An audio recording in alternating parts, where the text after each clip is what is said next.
a senior finance major here in the May School of Business, and just a former president of A.I.C. and just really honored tonight to be here. So without further ado, this evening I'll be interviewing for you all a close friend and personal mentor of mine, Britt Harris. Mr. Harris has over 30 years of investing experience in both the public and private market. He served on the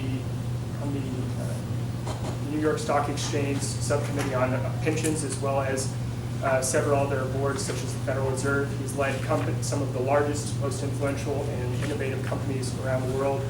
And he's one of the only senior investment executives who has a deep understanding and knowledge of the public and private market space. As some of you all may know, he also teaches here in the business school as an executive professor for the Titans of Investing class. He continues to invest back in his alum in Texas A&M, both financially and more importantly through his time. When he's not here, he can be found either in Austin at TRS or at Harvard, Yale, or even Princeton giving lectures on pensions, finance, and investing topics alike. Mr. Harris got his start at TXU in his home state of Texas, but he would eventually become the chief investment officer of the Verizon Investment Corporation, where he would oversee approximately $80 billion in pension assets. While at Verizon, he would eventually be approached by Ray Dalio to become the successor and CEO of his hedge fund, Bridgewater Associates. While at Bridgewater, Mr. Harris oversaw over $160 billion in hedge fund assets, as well as led the firm to becoming known as the largest and most successful macro investing hedge fund in the world. In 2006, he made the decision to lead a more significant life as opposed to just a successful life, and he decided that he would join the team at TRS as the chief investment officer.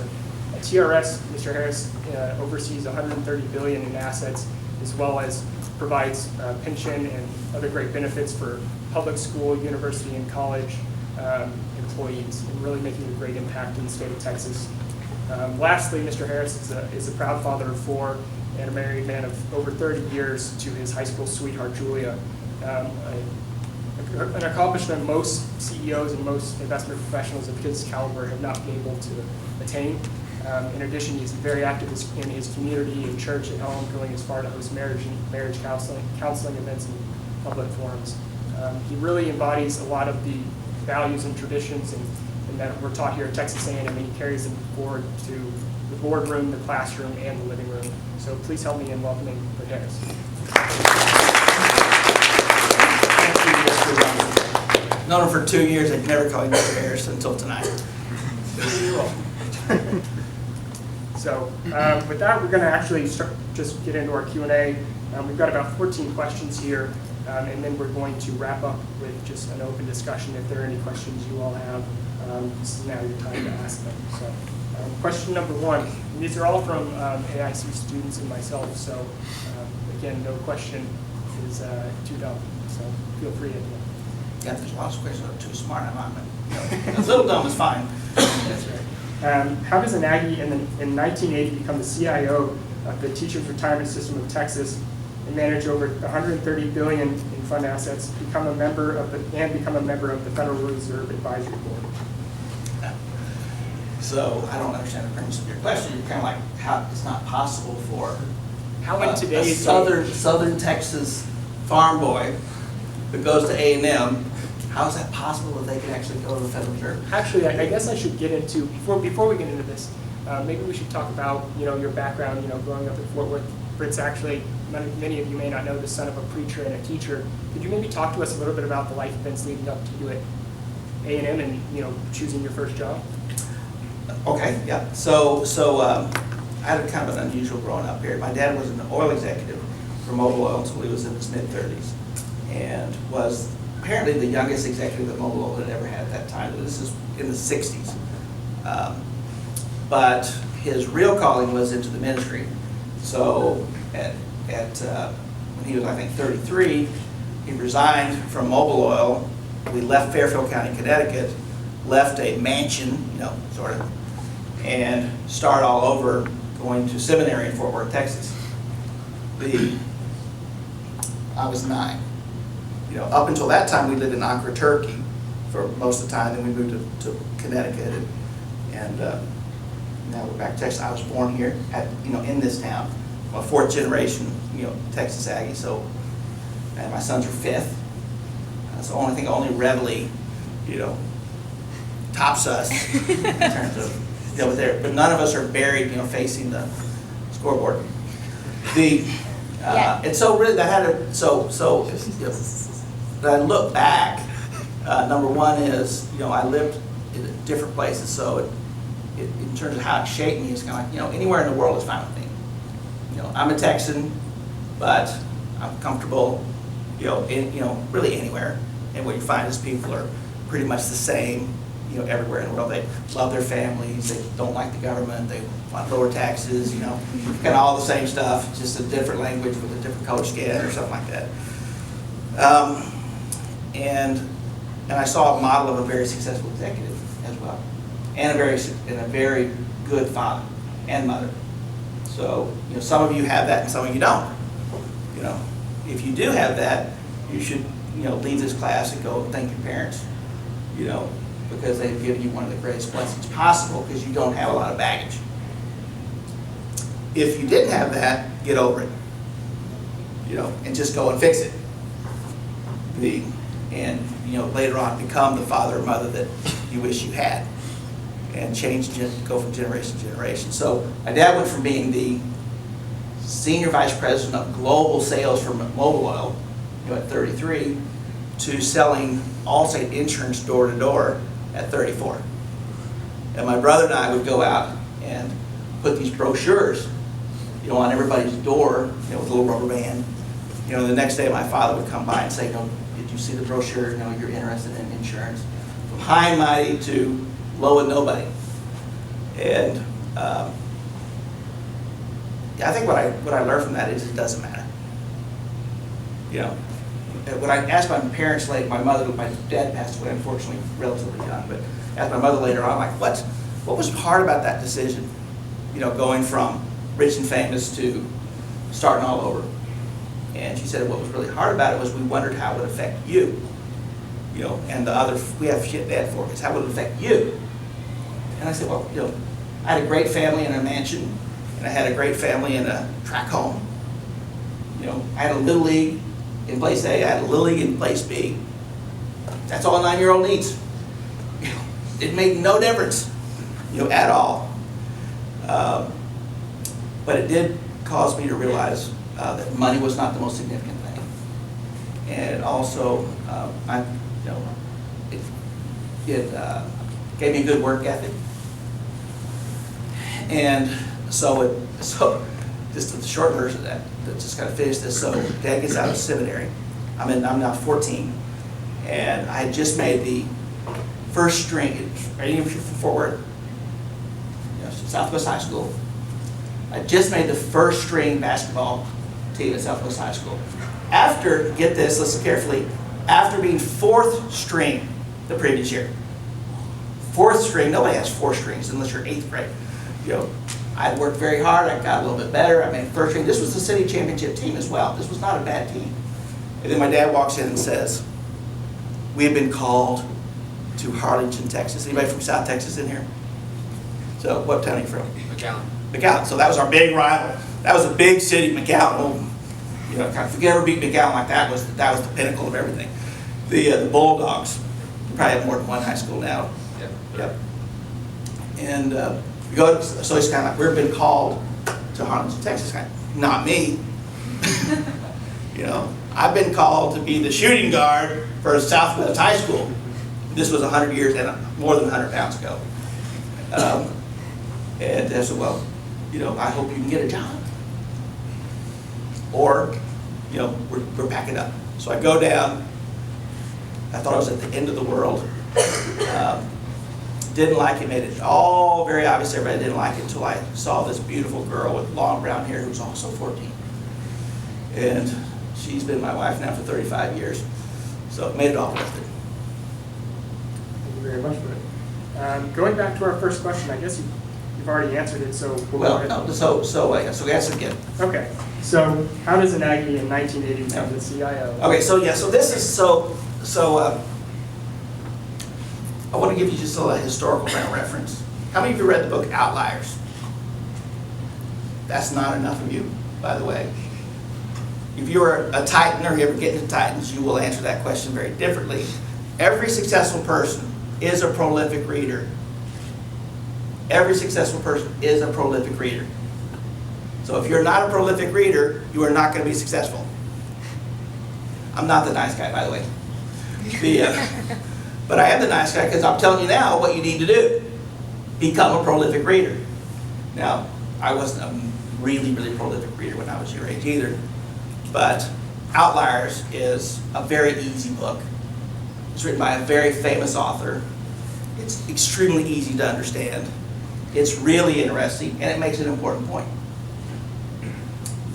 And one of the points that Outlier makes that's relevant to this question, and I'll just use Steve Jobs, Bill Gates, that whole cohort of technology icons.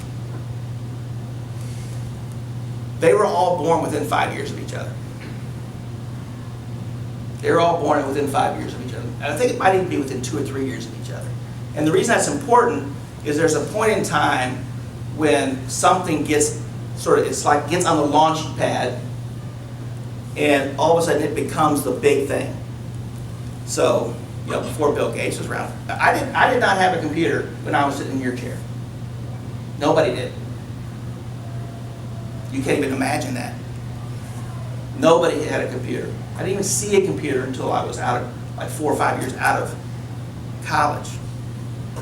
And here's Bill Gates, Steve Jobs, all these young guys who are working in this nothing industry, frankly, not knowing it was at the birth of this monstrous thing to come. And so there's a thing called return on luck. So of all those people that were there, all the men, all the women, they came into the starting gate at a perfect time, right before the technology, revolution, started. And they became the face of it, and they became the icons of it, and the innovators of it, and everybody knows their name now. So in that way, it was luck. They happened to be born at the right time. They happened to get to their 10,000 hours. If anybody you've read, you're not an expert in anything until you have 10,000 hours of practice. 10,000 hours of practice. So Bill Gates actually, as you know much about him, he actually started working with computers because his mother had special access to computers in Washington, I think it was Washington University.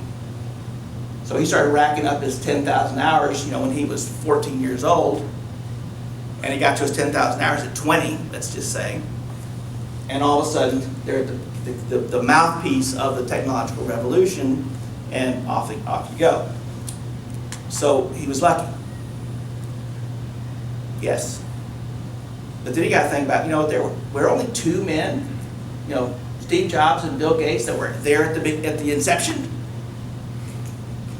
There were millions of people, thousands of people that were there at the inception who any one of them could have been, they all had the background to have the benefit of luck. But those 2 guys were the ones who really made it happen, and so that's why I call it, and this comes out of the book, Return on Luck. So I just use that because when I came out, it was 1980, and I didn't know at the time, but that is really the dawn of the era of finance. The dawn of the era of finance. Stuff that you're studying in school wasn't even known, at that time. And there's stuff that was known at that time that you're not even being taught that you should be taught, but that's a whole other subject. The important things, actually, don't let me digress. And so, I was there at the dawn of the age, of finance. And so in a lesser way, I'm the much smaller version of the Steve Jobs, Bill Gates, who there were thousands of people there, at that time, and there was only a few of us, who have maximized, the return on luck. So that's something you ought to know. We're not, and for those of you who are in finance, it's a fantastic, amazing career to have. But you're not at the beginning. You're 30 years, into the evolution of it. So, if you were to go to Bill Gates and say, Bill, could you do it again? What do you think he would say? Absolutely not. There's no way. If you were to say to me, Britt, could you do it again? No.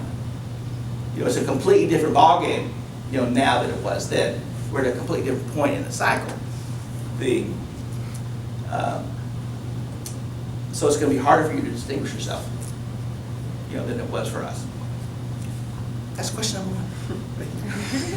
What important things have you learned about investing in your 35-year career? So the question was, what important things have I learned about investing in a 35-year career? So before I answer that, what do some of, not if you're Titan, don't answer. What do you think I'm going to say? No, not you are Titan. Now I'm a teacher as well, so I'm going to teach you something right now. The Titans have already heard. Every one of you is filtering. So what does that mean? I ask you a question. What do you think I'm going to say? Now, nobody in here knows what I'm going to say. Everybody's going to guess. But for some reason, you think, oh, there's a right answer, and if I guess the wrong answer, I'm going to look dumb. So as a result, all of you look like idiots. Like, they can't even play the game. You're filtering. You say, it's called free riding. I'll just stay quiet long enough for some other person to embarrass themselves. And then I'll just go, and I'll stay off to the side. The only person who gets any credit is not the person who stays off to the side and doesn't embarrass themselves. The only person who gets credit is the person who tries. When I taught at Yale, hedge fund course, they called me in to do the global macro. This is an MBA class at Yale. I go in there, they're talking, and it's a 3-hour night. So the first hour and a half was the professor, Chinese guy, nobody could understand a word the guy was saying. And he was talking about convexity. I'm sitting in the back of the class. The first thing I notice is nobody, there's a thing like this. Everybody had their computers out. He's in the front in the well. He can't really see what's in. I'm in the back. I'm looking. There's nobody's even paying attention. There's nobody's kind of. Do any of you have on the screen? It's on the board. Poor guys down there. And so he took a break, and I just wrote in, whatever this stuff is. Marks a lot on the board. Here are all the world's markets, and I'm not going to do any formulas. You can learn those formulas any time. When you get out of school, you're not going to do these formulas by hand. And when you get to be 5 or 10 years out, you're not going to do the formulas at all. Somebody else is going to do the formulas. The only question is, do you know what to do with the answer? And do you have the courage to do it? Anybody can calculate a formula. That's not a skill. The skill is when you have the answer to the formula, do you know what to do with it? And do you have the courage to do it when the time comes? And so I said, so we're just going to walk around the world. So I said, let's just start with the world's major stock market, the United States of America, your country. It's November. Is the U.S. stock market up or down? Now, we'll just do this rhetorically for you guys. So, do you even know if the U.S. stock market, your stock market, is up? And I'm not saying that how much. I'm just asking you if you just haven't even know what direction.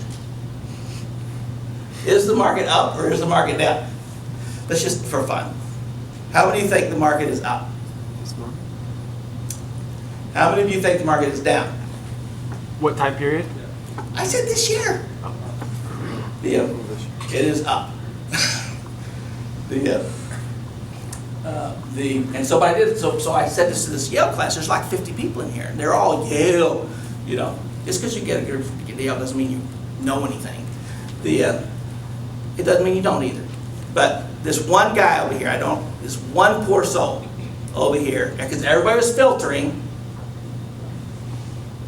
This one poor soul over here raised his hand, Professor Harris, remove yourself, from the danger. And then when the markets go down 35% and you've just lost 35% of your money, the same part of your brain triggers as what triggered in your great-great-grandfather or great-great-grandmother's brain that tells you to run away. And run away is selling, right?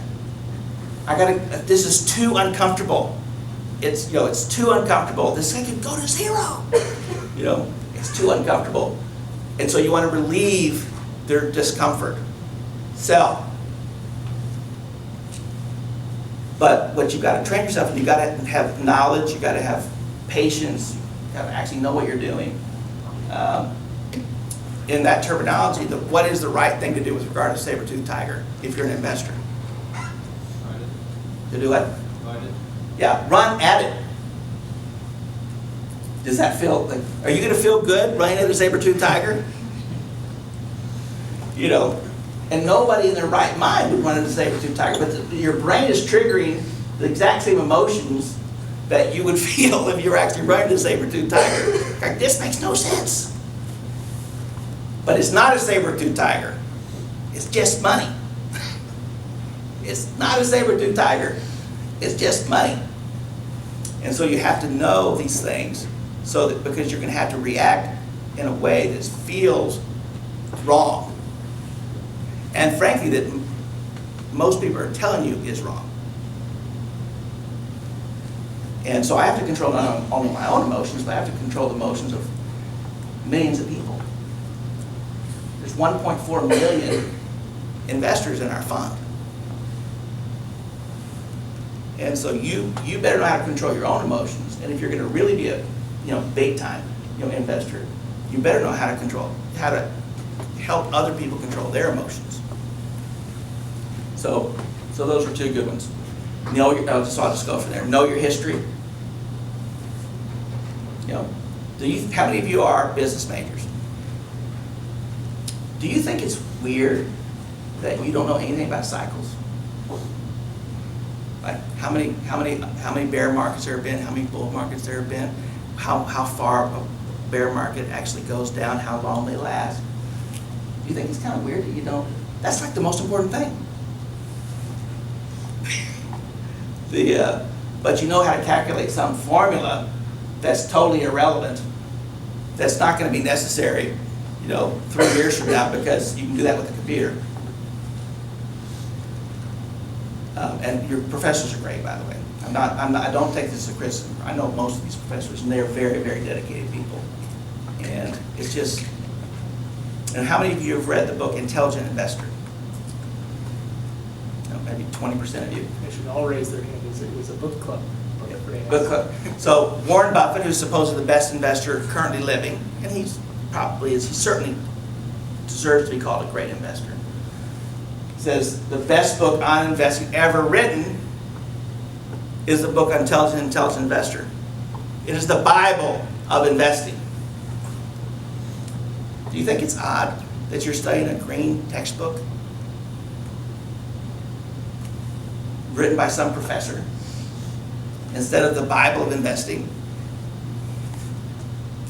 There's a question later on about what do I regret. I regret that I didn't know this stuff at the time.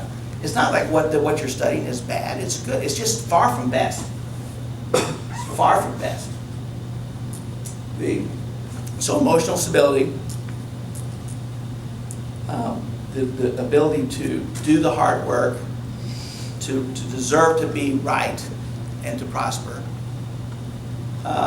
Most of the deserve to be right. Knowing your history.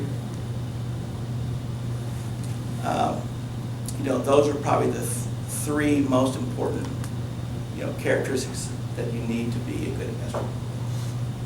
And frankly, they're pretty much the three most important characteristics you need to be a good executive.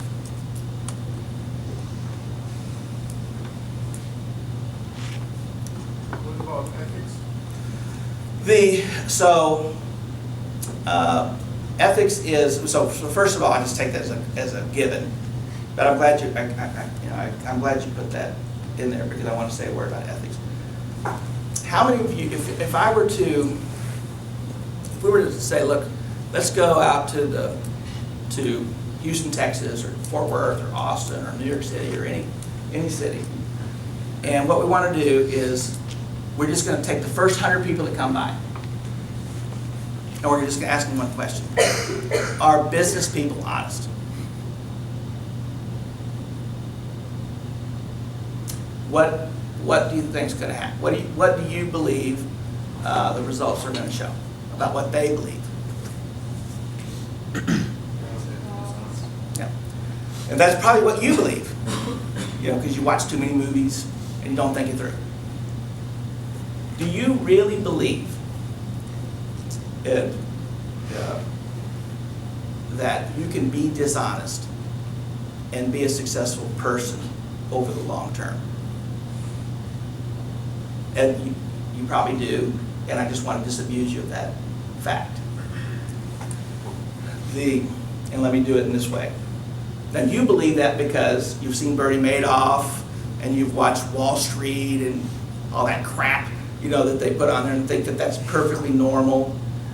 And the only reason that that's such a dramatic thing is because it's so unnormal.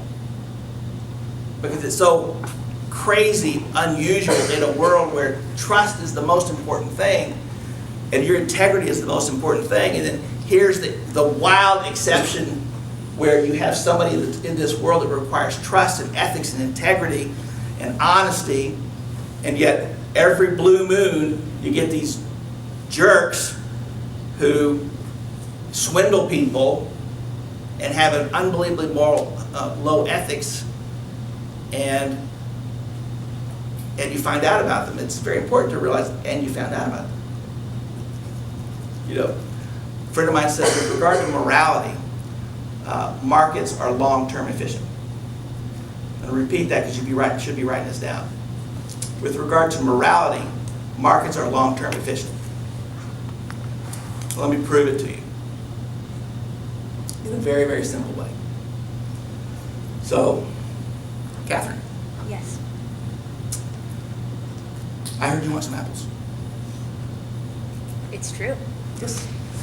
And when would you like them? Tomorrow. Tomorrow. What time? 3 o'clock. How many? 2 dozen. What color? Green. How much can you pay? $10 a dozen. It's a deal. All right. I can be there tomorrow. Cool. I can be there at 3. I can bring 2 dozen apples, whatever you said. And the price is fair, $10. So we have a deal. No contract even, we just shook hands, no contract. So, tomorrow, I don't show up. Tomorrow I show up at 5 instead of 3. Or I show up with red apples instead of green apples. Or I show up at 3 with exactly the right amount of apples and the right color, and I look around and say, I see all these people that you want to serve apples to, but I don't see anybody else here selling apples.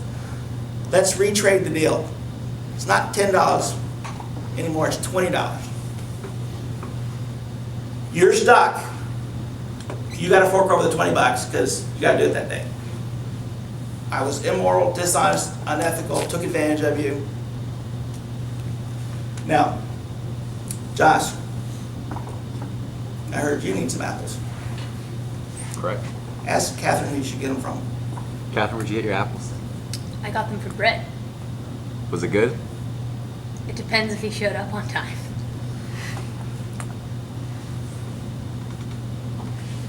I don't know who to get apples to, from Josh, but I know don't get them from Britt. This is reality. So any notion that you have to be unethical or dishonest or immoral to be successful in business is wrong.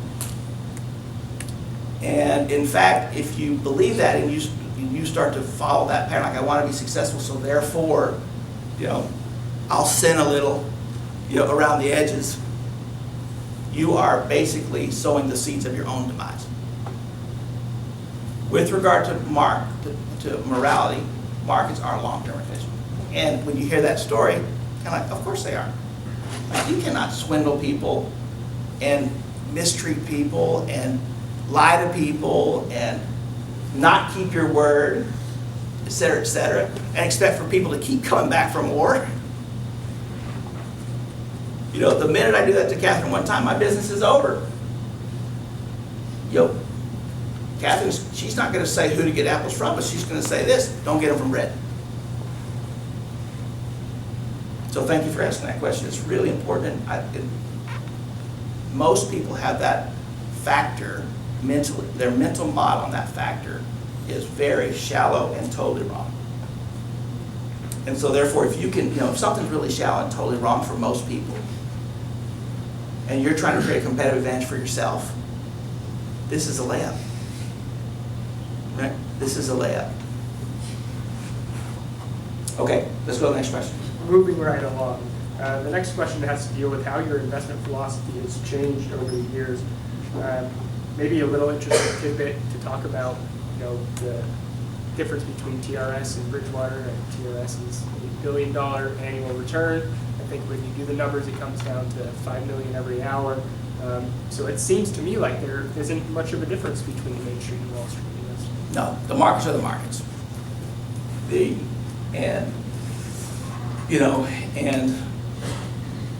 So Bridgewater, just for our reference, Bridgewater is the biggest hedge fund in the world and the most respected investment company on earth. Their founder, Ray Dalio, is considered one of the 100 most influential people in the world. And I was the CEO for Ray Dalio. It's got a very elaborate, very complex, very successful investment process that's been developed over 30 years, not 30 minutes. And they serve all the major corporations, all the major governments, all the major sovereign wealth funds, in the world.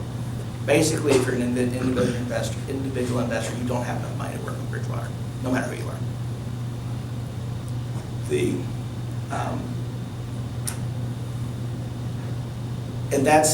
And so I did that for a while, and it's fantastic. And this is not a judgment about that. But at that point, it's kind of like, okay, the markets are the markets. I can either work for big governments and corporations and all that kind of stuff in the sort of last 20% of my career, or I can use these same market skills and work for teachers who make $50,000 a year. And this is not a judgment. We own 2.5% of Bridgewater, and I'm very close to Ray Dalio to this day, and Bob Prince and all these guys. Bob Prince will be here next week, who's the co-CIO.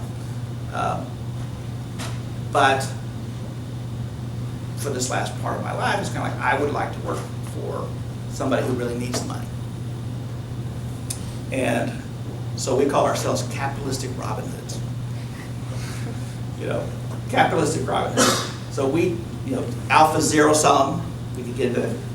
And so it could either go to the high net worth, person who's buying their fourth house, or I can take it from that high net worth person who I don't have anything against and give it, to a teacher who's just trying to pay the bills. So we go out into the marketplace as capitalistic Robin Hoods, and as you can see me smile now, I just get so much enjoyment out of, you're not going to get, the fourth house is not going to happen, but this teacher over here is going to be able to have a decent retirement. Thank you for playing. So that's but the investment goals and the investment philosophy, are, and the targeted returns, are exactly the same. We've made more money than Bridgewater, since I came over here, but they have, they have a slightly different process. They've done fine. Texas teachers, just for those with this little advertisement here. Texas teachers, who you probably never heard of until tonight. We're the second biggest for-profit enterprise in this state. The only enterprise in this state that's bigger than we are in terms of profit expectations in a year is Exxon Mobil.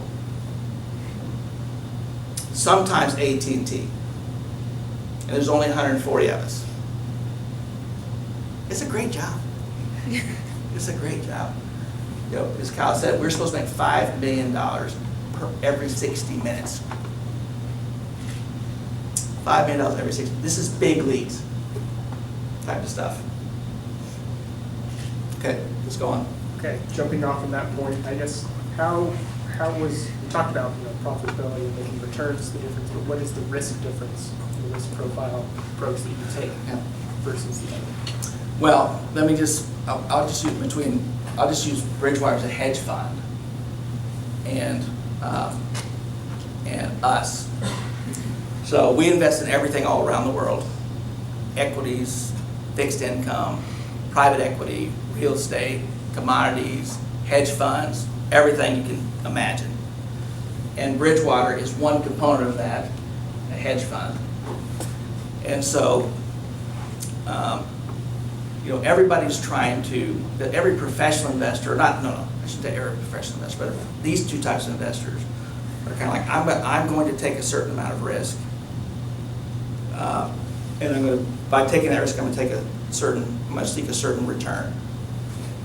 And so a hedge fund is going to structure themselves in such a way that they give up upside in order to protect downside. That's why it's a hedge.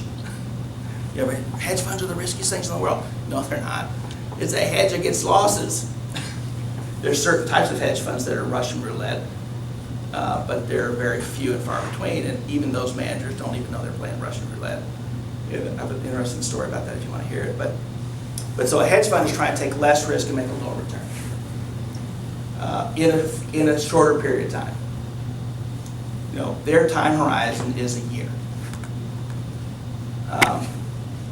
And they're trying to beat cash.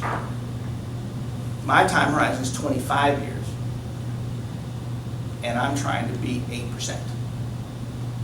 In order to square the knot between here's how much we owe these 1.4 million teachers, here's how much their benefits actually are, and here's how much the government will actually put in. So, we have a different return objective. A hedge fund is just a part of our strategy. Hedge funds are not the smart money. There are some hedge funds that are, but most hedge funds are not. Hedge funds are not the strong hands, they're the weak hands. We have the strongest hands in the market. And by strong hands, meaning you cannot, if we ever get knocked out, we Texas teachers ever get actually knocked out of the game, it'll be Armageddon. Be Armageddon. You know, hedge funds are also operating on a massive amount of leverage. You know, so and leverage is not always a bad thing. It's just kind of what are you leveraging? And you know when you're playing Russian roulette. Can I just give a fun story? So this is on ethics as well. Let's just start this off. Let's imagine we have a gun and it has 100 chambers. It's a big gun. And we say, I'm going to put one bullet in the gun. And you must pull the trigger 3 times. And if you're still alive, at the end of 3 times, I will give you $1 million. Who wants to play?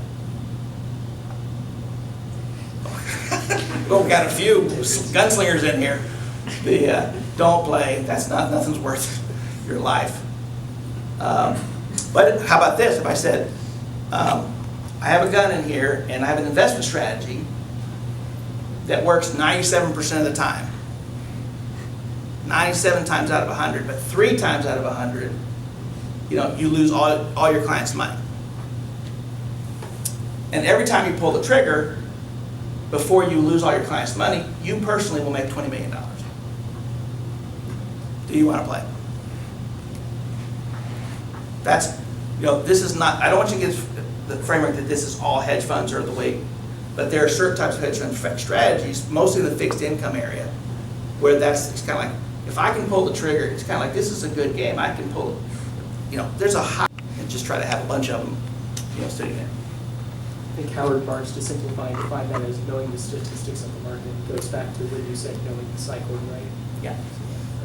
So, I'd like to kind of wind down here and ask some more personal questions for the students here. The question we often ask all our guests is, what 3 books do you recommend? You've already recommended 2, maybe. I have. Yes. Okay. Well, I'm not going to recommend either one of those. Those are good books. You should definitely read them. So number 1 is the Bible. That's the most important book to read. That's where the greatest wisdom is.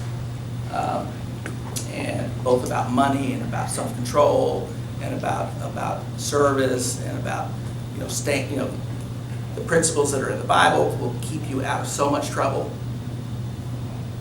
And money is one of the biggest problems that most people have that gets them into trouble.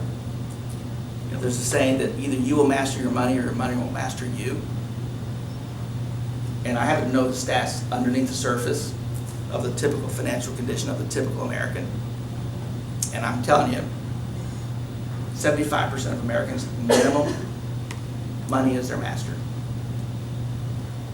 Money is making the decisions for them. They've gotten themselves in a financial situation where the money issue is dictating the decisions they have to make.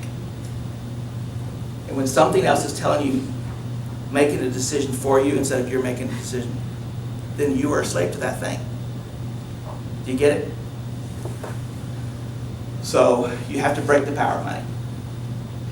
When you're asked to give money away, what that really is for your benefit, because it breaks your addiction to money. First thing I do is I get $100. I don't even need the whole 100. I'm going to give at least 10% of it, away. Break the power of addiction in your life. It obviously has a lot of other ancillary good benefits. It gets used by other people for other things. But that's not the primary benefit. The primary benefit is you become the master of the money. You break an addiction to it. You'll save and invest 10%, and have a great time on the rest. This is sort of biblical. For instance, the Bible's one. The second one for me is my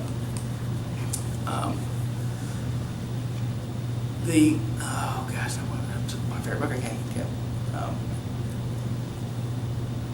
The Wisdom of Crowds. The Wisdom of Crowds is the second one, and so let's just talk about that for a second. Before I forget the third one, because there's so many that I can mention. These are the 3 I decided I wanted to mention. Voracious reader. The Titans, the story of John Rockefeller. That's what the name of the class actually came from.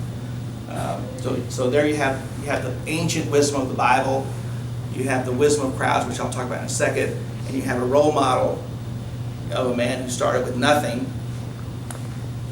grew the biggest empire, in the world, and got off the train, at 50, and turned his wealth into something significant between 50 and 90. So I like that story. So wisdom of crowds. So what is the market? For the wisdom of crowds, it's a guy named Surieski or something like that. Don't ask me to spell it. It starts with that S though. And Chernow is the author of the Titans, of the Titan book.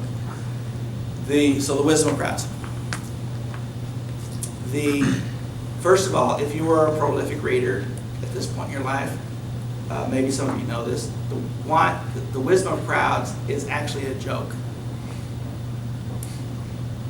Because there's a very, very, very famous book that's a classic of finance that this book is making fun of. Do any of you know what that book is? There's a book called The Popular Delusions and the Madness of Crowds. Popular Delusions and the Madness of Crowds is a finance classic. It was written a couple hundred years ago. Popular Delusions and the Madness of Crowds. So the belief is crowds are mad.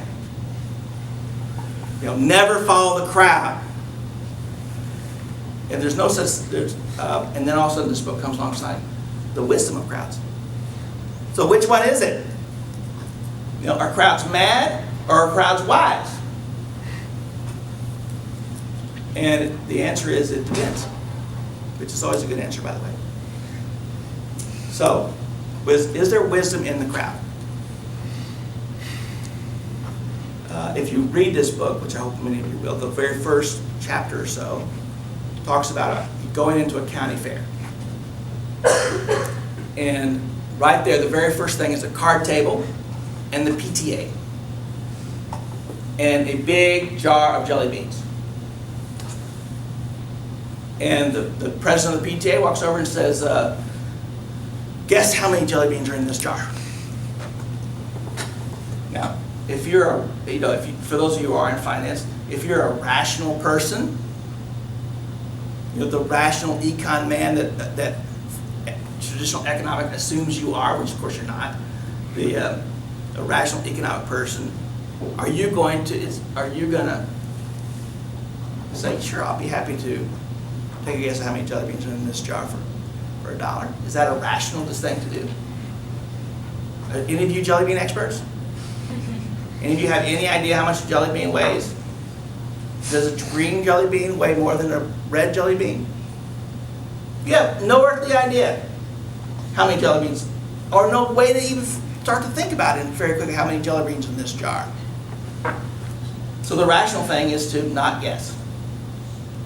But then you get guilted into it. It's kind of, come on, this is for the kids in the school. It's only $1. Just say something and get your dollar and move on. Did you know that, so if 1,000 people pass by that jelly bean in a jar, and 1,000 people take guesses that have, with no information at all about how many are in there, no rational basis for even guessing, that the average of all those guesses will almost always be all very, very close to the number of jelly beans in the jar. And also, closer than 90% of the guesses. There is wisdom in the crowd. There is wisdom in the crowd. But most people try to, this is an important point, because most of you are not going to be professional investors. You should know, most of you are going to invest money because you're going to have money and so on, but you're not. Most of you will not be professional investors. Most will be successful in some other area. But so these are just concepts you need to understand. So if you have a group of people and you want to get the best answer, you have 12 people, and you have one problem. What is the way to get the best answer from those 12 people? What would you normally do? Vote.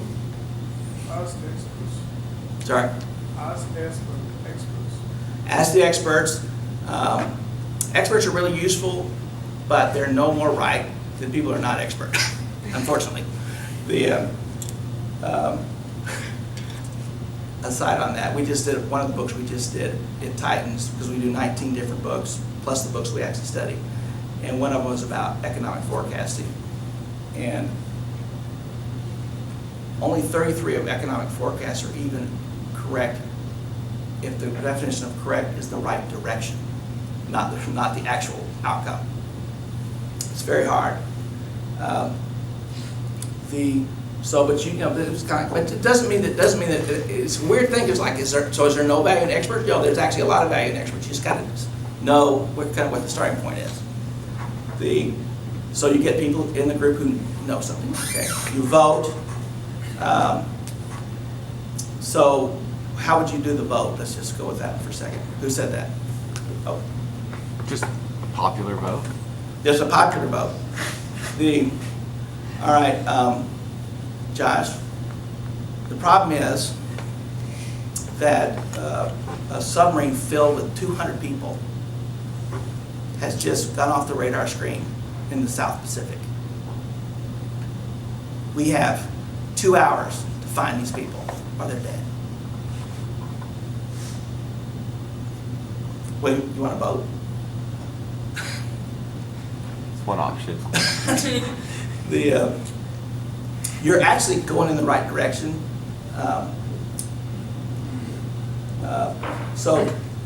Normally what people do is say, let's get a bunch of smart people in a room and brainstorm. And, you get all these things and you write them on the board, what's everybody's idea of this brainstorm? That is a terrible way to make a decision.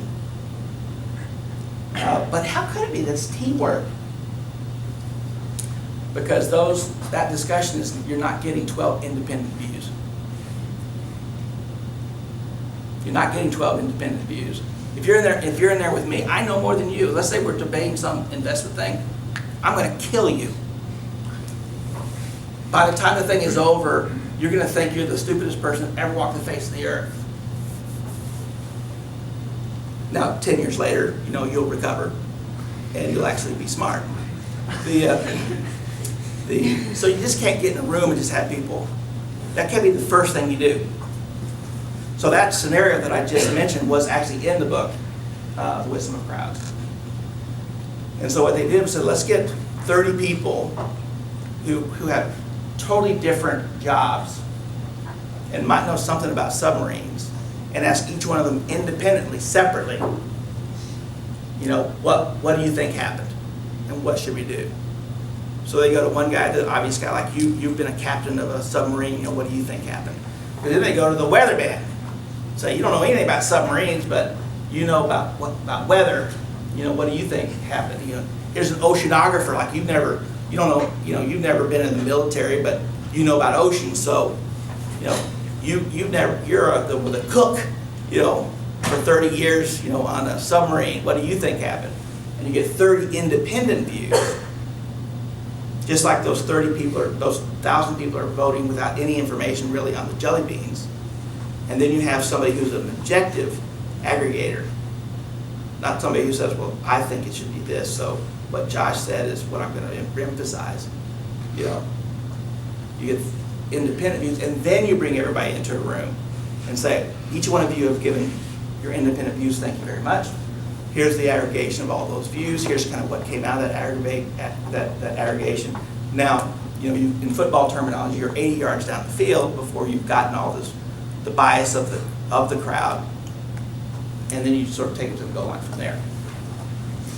And so what do markets do? Millions of people giving their independent views, supposedly. Coming to a market, giving their independent views. And normally, all those independent views aggregate up to a price that's rational.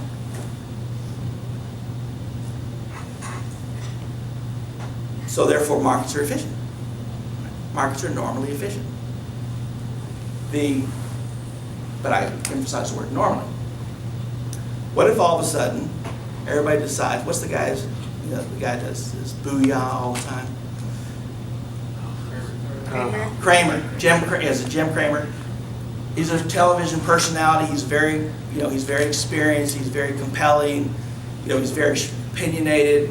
And all of a sudden, it's kind of like, Jim Kramer has the answer. So I'm going to do whatever Jim Kramer tells me to do. And all of a sudden, instead of having a million independent views, you've got Jim Kramer's view implemented a million times. Is that going to make the markets more efficient or less efficient? It's going to make the market mad. It's going to make the market crazy. Because now all of a sudden, everybody's on one side. So when everybody's expressing independent views, it's very efficient. But every once in a while, the market is a beast. It will do whatever is required to destroy you. And it will lure you into the wrong position. And when it has everybody in the wrong position, then it will cut your head off. So you got to be the guy or the gal who doesn't participate in that. Somebody had their hand up. Yeah. So with social media and the internet and everything else, It's terrible. Are you saying that's going to make everything more efficient? No. Efficient? It will. It probably will make everything. So it has the potential, because two stupid actions, cancel each other out, and you get back to efficiency. You're stupid. I'm stupid. Your stupidity and my stupidity cancel out. Markets, as long as we're uncorrelated, we're right back to efficiency again. And so it can tend to make it more efficient, but it's also probably gonna make it, because more people aggregate, those are not really independent opinions. You know, I'm following this blog or this social media, thing because I'm trying to learn what their opinion is, so I can